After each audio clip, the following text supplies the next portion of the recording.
On the day we're born, we are plummeted into a world as a helpless life form, the purest form, unknowing, curiously taking in everything around us, creating a program, giving and taking energetic information. As we grow and learn, we encounter people, places, and situations, some of which are joyful and some that are traumatic. You may have had some compartmentalized training, but mostly just trucked along almost in a daze of sorts, only stopped by the occasional event or health crisis. Time moves at different speeds and the days seem to fly by. Each new year, like clockwork, we look at our lives and ourselves in the mirror and wonder what the hell happened to my life or who the fuck am I? We arrive at a place of awareness where we have choices to make or stay in the same comfortable rhythm, wondering if it's worth the effort, the time, or the drama of changes. Self-realization is the goal of yoga. The definition basically is a transcendence of your own mind and body, the connection with your highest self, a self that is often considered an eternal form that is not limited by time and space. It took me a long time to make me understand the concepts and put full faith in these ideas. Also, let me notate that I don't believe that one person is all-knowing, so my sources come from a collective of knowledge and experience. I refer to it as source. With that being said, I honor your beliefs and in fact, I encourage you to be devoted to some type of spiritual seeking or practice. I've been looking for a long time for this instruction manual on how to live life. Not just live life, but an amazing love-filled adventure. And what I've come up with is this.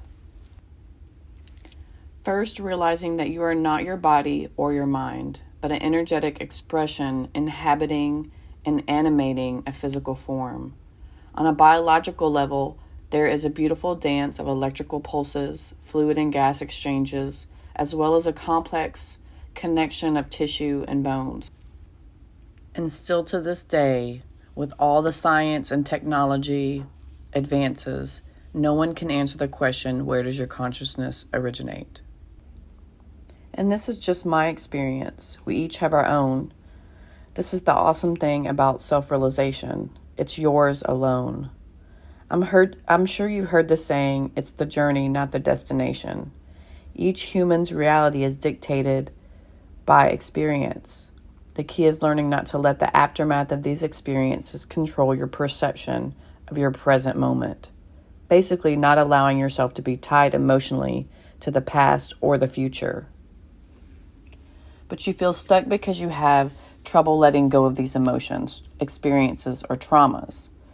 When you realize we all suffer at some level and that suffering is rooted in fear, you can figure out what fear is causing the suffering, then gain the knowledge to overcome the fear. So you might ask, where do you start?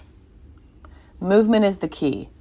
Do yoga, dance, qigong, anything that puts your body in new movement and out of its physical habits. This stirs up the energy and clears blockages. Learn to filter out the BS and turn off the noise. By limiting social media scrolling, nixing the early morning news and replace it with something positive, you're changing the information that you're inputting into your daily routine. And remember to always check the source information of what you're taking in. Nowadays, there's a lot of copying and pasting and no true source information. Self-care, 100%. Carve out time for your self-care no matter what. This means massage, hot baths with scented oils and flower petals, taking yourself on a date, or just binge watching your favorite series with no guilt. Try something new. Something that you've always wanted to be adventurous about. No fear. And then drop your expectations of everything. Doing this just takes the stress out of it. So how does this help, you might ask? Health matters. Poor health affects the whole body. If you're not in the best health, you can't work on the other stuff because you feel bad. You lack energy and you're distracted. The yogis move the body to calm the nerves, move energy or prana, increase circulation, and release any tightness in the physical body so that they're able to sit in meditation. You're creating space. When you give yourself a place or create an atmosphere of peace and calm, this aids in the ability to do inner work. Removing distractions, turning off your phone, telling people not to bother you, or just making a space clean and comfortable, free of clutter, is setting yourself up for success. So just do it. Your body is the only place that you have to live.